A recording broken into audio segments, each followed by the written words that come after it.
نحمده ونصلي على رسوله الكريم أما بعد فأعوذ بالله من الشيطان الرجيم بسم الله الرحمن الرحيم ولقد آتينا موسى الكتاب وقفينا من بعده بالرسل وآتينا عيسى ابن مريم البينات وأيدناه بروح القدس أفكلما جاءكم رسول بما لا تهوى أنفسكم استكبرتم ففريقا كذبتم وفريقا تقتلون۔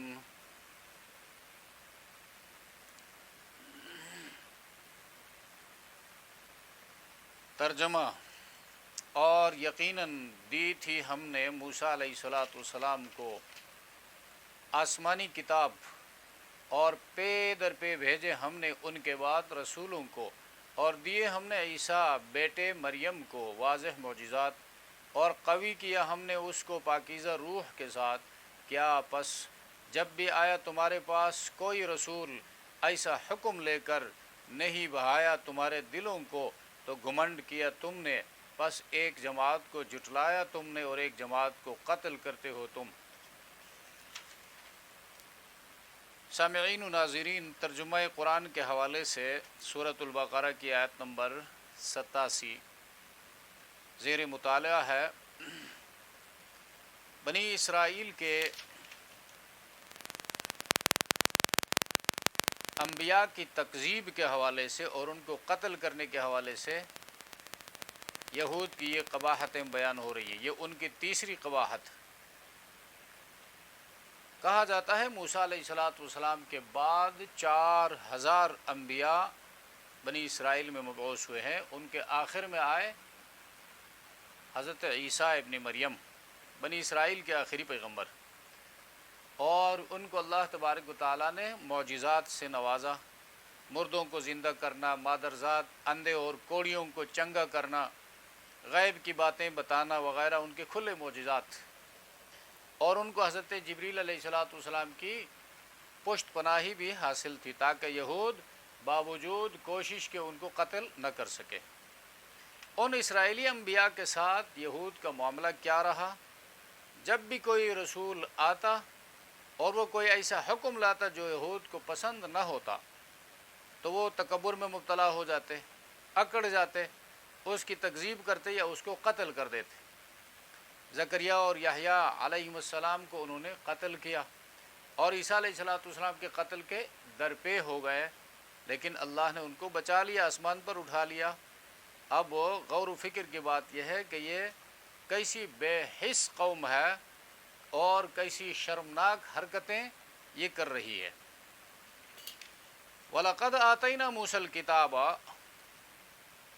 ان آیتوں کا جو خلاصہ ہے وہ یہ ہے کہ بنی اسرائیل کے اجداد کا سلوک انبیاء علیہ السلام کے ساتھ، یعنی محمد الرسول اللہ صلی اللہ علیہ وسلم کے زمانے کے جو یہود تھے، ان کے اجداد،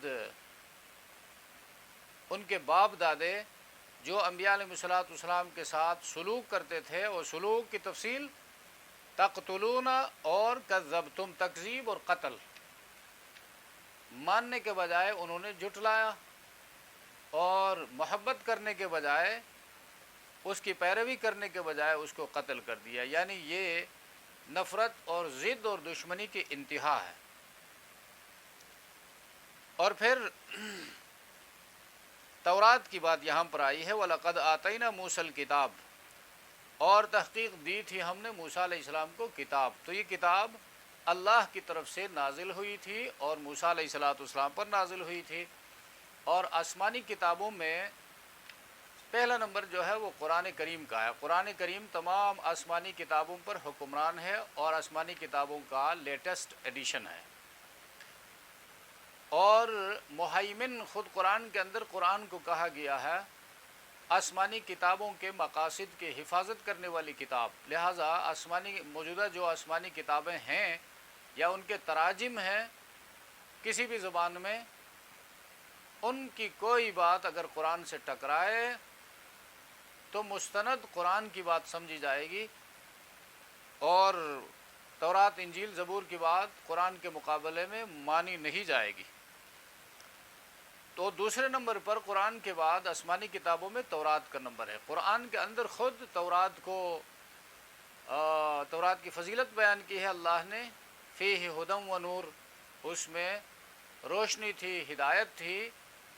جب تک اس زمانے کے لوگوں نے اس کو فالو کیا، اس کو مانا، اس پر ایمان لائے، اس کی تعلیمات کو آگے بڑھانے کی کوشش کی، تو ان لوگوں کی اس نے رہنمائی کی، ان کو حکمرانی بھی ملی اور ہدایت بھی ملی۔ لیکن جوں جوں وہ نبیوں سے دور ہوتے گئے اور وقفہ جو ہے موسیٰ علیہ السلام کے بعد وقفہ بڑھتا گیا، امت اور پیغمبر کے درمیان دوری آتی گئی، تو آسمانی تعلیمات کی جو حقیقت ہے وہ کم ہوتی گئی۔ تو اللہ تبارک و تعالیٰ نے دوسرے رسولوں کو بھیجا تاکہ وہ مجدد ہونے کی حیثیت سے اپنے سے سابقہ شریعت کے احکامات کی تجدید کرے۔ تو تورات کے بعد، موسیٰ علیہ السلام کے بعد بنی اسرائیل میں جتنے بھی انبیاء آئے ہیں، انہوں نے تورات کی تعلیمات کی تبلیغ کی ہے، اس کی اشاعت کی ہے اور اس کی طرف لوگوں کو بلایا ہے، دعوت دی ہے۔ وَلَقَدْ آتَيْنَا مُوسَى الْكِتَابَ وَقَفَّيْنَا مِن بَعْدِهِ بِالرُّسُلِ، موسیٰ علیہ السلام کو کتاب دی، تورات، اور جس تورات کی فضیلت قرآن بیان کر رہا ہے وہی تورات ہے جو اللہ نے موسیٰ علیہ السلام کو عطا فرمائی، اور وہ تورات اب موجودہ حالت میں کسی یہودی کے پاس اپنی صحیح سالم حالت میں موجود نہیں ہے۔ دنیا کا کوئی یہودی اس چیلنج کو قبول کرنے کے لیے تیار نہیں ہے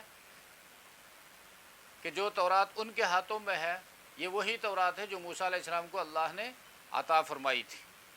اب یہ جو ہے تراجم ہے، اردو میں ہے، انگلش میں ہے، فرانسیسی میں ہے یا کسی اور زبان میں ہے، ترجمہ ہوتا ہے، اصل حقیقت سے اس کا تعلق جو ہے وہ بہت کم ہوتا ہے۔ وَلَقَدْ آتَيْنَا مُوسَى الْكِتَابَ وَقَفَّيْنَا مِن بَعْدِهِ بِالرُّسُلِ، اور پے در پے لگاتار بھیجا۔ کیوں لگاتار کیوں بھیجا؟ نبی بھیجنے کی ضرورت کیوں پیش آتی ہے؟ اس لیے کہ وقت گزرنے کے ساتھ ساتھ امت جو ہے، قوم اپنے نبی سے دور ہوتی ہے، اور نبی سے دور ہونے کی وجہ سے شریعت جو ہے وہ پھر طاق نسیان بن جاتی ہے۔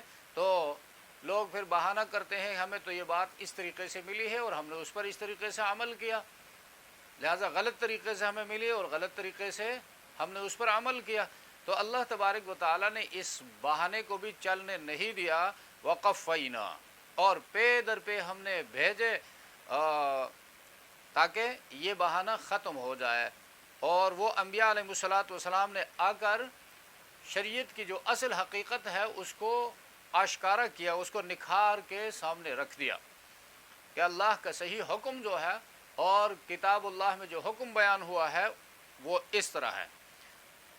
قفینا من بعدہ بالرسل، لگاتار بھیجا موسیٰ علیہ السلام کے بعد ہم نے رسولوں کو۔ اور دوسرے مقام پر یہ آیت اسی مضمون کے ساتھ آیا ہے، ثم ارسلنا رسولنا تترا، ہم نے پے در پے رسولوں کو بھیجا۔ افکلما جاءکم رسول بما لا تهوا، افکلما، اللہ فرماتا ہے اکفرتم بہم فکلما جاءکم، کیا تم نے انکار کیا؟ یعنی یہ استفہام جو ہے، جملہ استفہام ہے، انٹراگیٹو سینٹنس ہے، لیکن یہ استفہامیہ جملہ توبیخ، ڈانٹ ڈپٹ کے لیے ہے۔ ان انبیاء کا انکار نہیں کرنا چاہیے تھا، لیکن تم نے ان کا بھی انکار کر دیا، اور اس کے ساتھ فَكُلَّمَا جَاءَكُمْ، جب کبھی آیا پہنچا تمہارے پاس کوئی پیغمبر، بِمَا لَا تَهْوَىٰ، ان تعلیمات کے ساتھ، ان ہدایات کے ساتھ جن کو پسند نہیں کیا تمہارے دلوں نے، انفسکم، تمہارے دلوں نے پسند نہیں کیا، استکبرتم، تو تم نے اپنے آپ کو بڑا جانا، تکبر کیا۔ یہ تکبر جو ہے حق کو قبول کرنے کی راہ میں رکاوٹ رہا ہے۔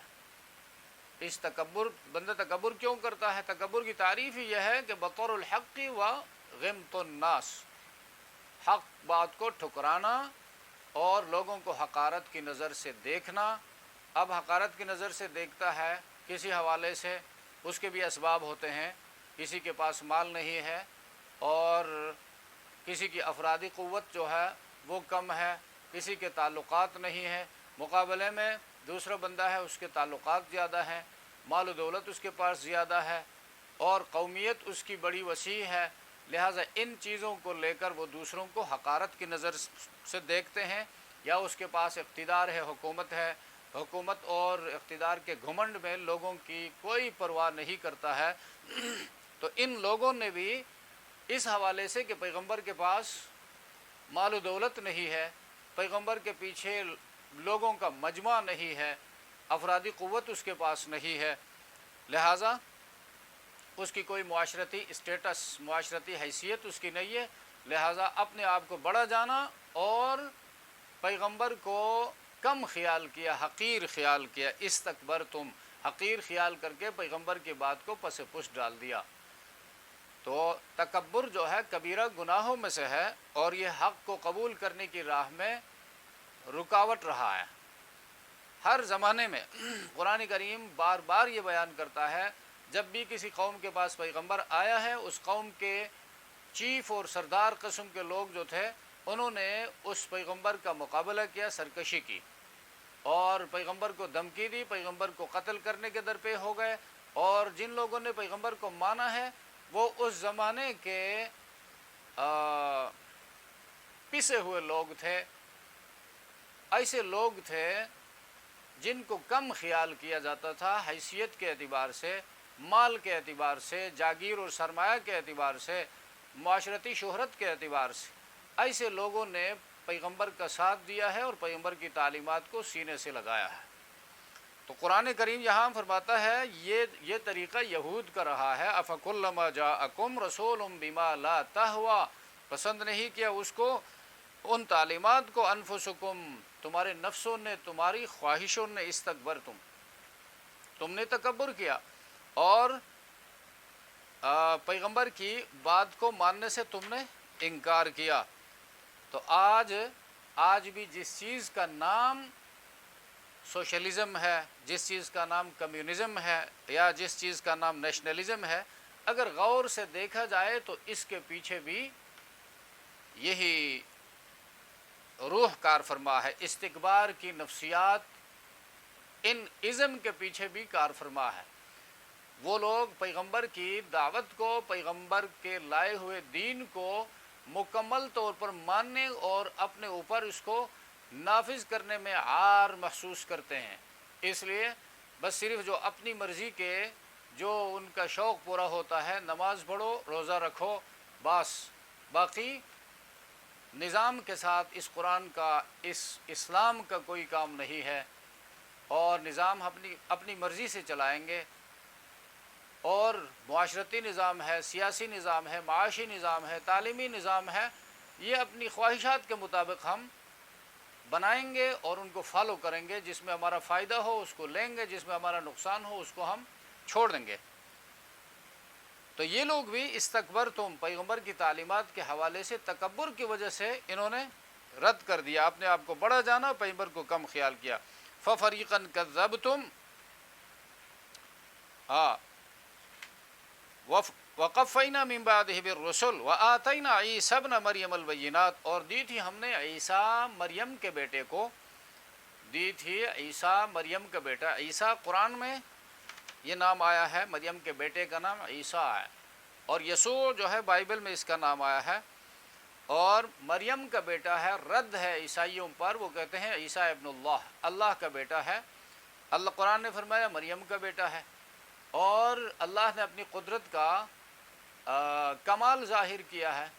ایک عمومی نسل انسانی جو چلتی ہے اس کی نشوونما ہوتی ہے میاں بیوی کے تعلق سے، ماں باپ سے بچے پیدا ہوتے ہیں، اور اللہ نے فرمایا کہ میں بغیر باپ کے بھی پیدا کر سکتا ہوں، لہٰذا اس کا نمونہ سیدنا عیسیٰ علیہ السلام ہے۔ بغیر ماں باپ کے پیدا کر سکتا ہوں، اس کا نمونہ آدم علیہ السلام ہے، لہٰذا کسی کو اعتراض کا حق حاصل نہیں ہے۔ اور پھر یہی صورتحال بغیر ماں باپ کے قیامت کے دن اللہ سب کو اٹھائے گا. جو مرے ہوئے لوگ تھے ایک بار دنیا میں پیدا ہو کر گئے ہیں، ان سب کو بغیر ماں باپ کے واسطے کے اٹھائے گا. تو یہاں پر عیسیٰ ابن مریم کا بیٹا ماں کی طرف نسبت ہوئی ہے، اور قیامت کے دن جب پکارے گا اللہ تبارک و تعالیٰ انسانوں کو، جب بلایا جائے گا تو باپ کے نام سے ان کو پکارا جائے گا. صرف عیسیٰ علیہ السلام کو ماں کے نام سے پکارا جائے گا، عیسیٰ ابن مریم.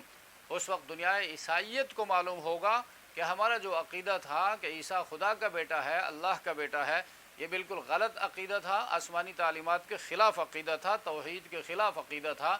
عیسیٰ تو مریم کا بیٹا ہے، اللہ کا کوئی بیٹا نہیں ہے، نہ اللہ کو بیٹے اور نائب کی ضرورت ہے. اور مریم عیسیٰ علیہ السلام کی والدہ کا نام ہے. قرآن کریم نے اس کی پاکیزگی اور عفت و پاکدامنی کو جس انداز میں بیان فرمایا ہے، اس انداز میں خود بائبل نے بھی اس کو بیان نہیں کیا ہے. مریم عبرانی میں عابدہ اور خادمہ کے معنی میں استعمال ہوتا ہے. عیسیٰ ابن مریم کو ہم نے عطا کی تھی بینتن کی جمع ہے، بانا سے لفظ نکلا ہے. بانا مانا خوب ظاہر ہونا، واضح ہونا، جدا ہونا. تو بینات مانا خوب واضح دلائل. یہاں پر معجزات مراد ہے. عیسیٰ علیہ السلام کو اللہ نے معجزات عطا فرمائی تھی. مردوں کو زندہ کرنا معجزہ تھا. معجزہ اللہ کا فعل ہوتا ہے، نبی کے ہاتھ میں ظاہر ہوتا ہے. اور مادرزاد اندھوں کو تندرست کرنا، یہ کوڑ کے جذام کے مریضوں کو ٹھیک کرنا. اب اس وقت میڈیکل جو تھا وہ اپنے عروج پر تھا، لیکن اس زمانے کے جو بڑے بڑے سائنسدان تھے وہ بھی ان بیماریوں کا علاج نہیں جانتے تھے. تو حضرت عیسیٰ علیہ السلام کو اللہ نے وہ معجزہ عطا فرمایا تاکہ لوگوں کو پتہ چل جائے کہ یہ اللہ کا پیغمبر ہے، اور وہ لوگ اس کی بات مانیں اور سنیں اور ہدایت کو قبول کریں. وَأَيَّدْنَاهُ بِرُوحِ الْقُدُسِ، اور مضبوط کیا تھا ہم نے، تائید کی تھی ہم نے عیسیٰ کی بروح القدس. روح القدس یعنی پاک روح سے. اب پاک روح جو ہے جبریل علیہ السلام، ایک تو یہ ہے کہ نفخ جبریلی سے حضرت عیسیٰ علیہ السلام پیدا ہوئے ہیں.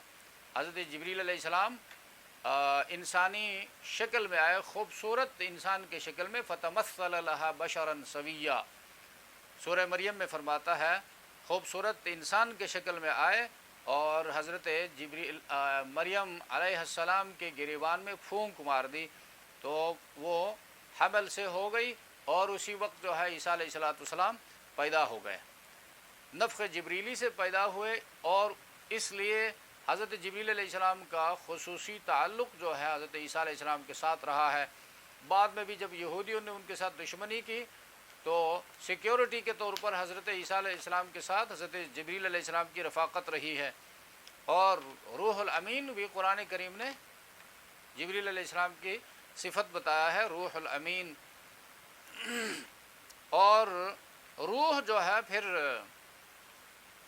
انجیل کے لیے بھی مفسرین نے ذکر کیا ہے، روح القدس پاک روح یعنی انجیل، جس سے یعنی آسمانی کتاب کی تعلیمات سے روحوں کو پاکیزگی نصیب ہوتی ہے، روح پاک ہوتے ہیں.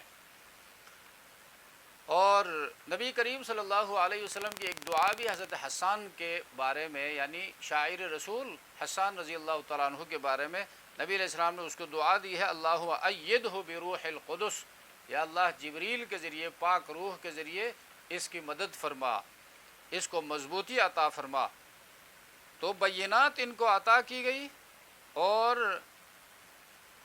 مضبوط کی، تائید کی ہم نے. ایدناہ تائید کرنے سے بندہ مضبوط ہوتا ہے. کوئی کسی کی تائید کرتا ہے، اس کے پیچھے کھڑا ہوتا ہے اور اس کی بات کی تائید کرتا ہے تو بات مضبوط ہوتی ہے، اس کی رائے کو تقویت ملتی ہے. تو ایدناہ، اسی طرح جبریل علیہ السلام کو اللہ تبارک و تعالیٰ نے حضرت عیسیٰ علیہ السلام کے ساتھ لگا دیا تاکہ وہ اس کے ساتھ ہر وقت رہے، تاکہ اس کو تقویت حاصل ہو جائے. تو یہ بینات آیتیں، آتینا موسیٰ الکتاب، آتینا عیسیٰ ابن مریم البینات.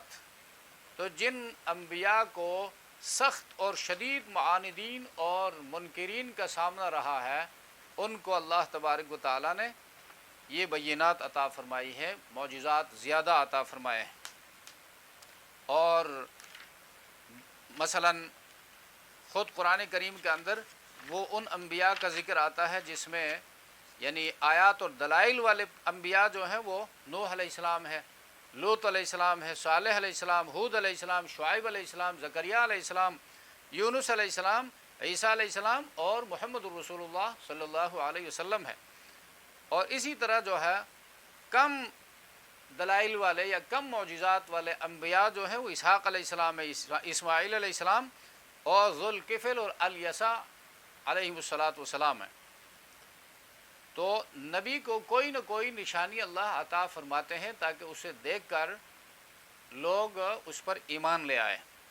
افکلما جاءکم رسول بما لا تہوی، تو قرآن کہتا ہے کیا تم نے انکار کیا ان انبیاء کا، بس جب کبھی آیا تمہارے پاس، یعنی تمہارا مزاج ایسا رہا ہے، تمہاری عادت ایسی بنی ہوئی ہے، جب بھی کوئی پیغمبر اللہ کا الہی تعلیمات کے ساتھ جن کو تمہارے نفسوں نے پسند نہیں کیا، استکبر تم نے انکار کیا ان کا، تم نے تکبر کیا، اپنے آپ کو بڑا جانا اس پیغمبر سے، پیغمبر کی تعلیمات سے، ففریقا کذبتم، اور اس تکبر کی وجہ سے تم ایسے اتنے آگے بڑھ گئے کہ صرف تکبر ہی نہیں کیا، انکار ہی نہیں کیا، بلکہ ایک جماعت کو انبیاء کی تم نے جھٹلایا۔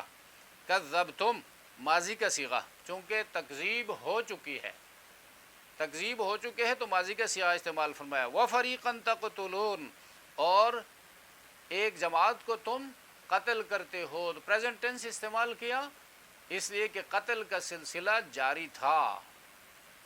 عیسیٰ علیہ السلام کو بھی انہوں نے، بنی اسرائیل کا آخری پیغمبر عیسیٰ علیہ السلام، ان کو بھی انہوں نے پھانسی دینے کی، قتل کرنے کی ناکام کوشش کی۔ اللہ تبارک و تعالیٰ نے جبریل کے ذریعے اس کو آسمانوں پہ اٹھا لیا زندہ۔ اور محمد الرسول اللہ صلی اللہ علیہ وسلم کو مدینے میں بنو نذیر اور بنو قریظہ نے قتل کرنے کی کوشش کی، لیکن اللہ تبارک و تعالیٰ نے وحی کے ذریعے انفارم کر دیا، خبردار کر دیا، تو قتل کا سلسلہ جاری تھا، اس لیے تقتلون استعمال فرمایا۔ اور تکذیب گزشتہ انبیاء کی ہو چکی تھی، اس لیے کذبتم ماضی کا صیغہ استعمال فرمایا۔ سبحان ربک رب العزت عما یصفون وسلام علی المرسلین والحمد للہ رب العالمین۔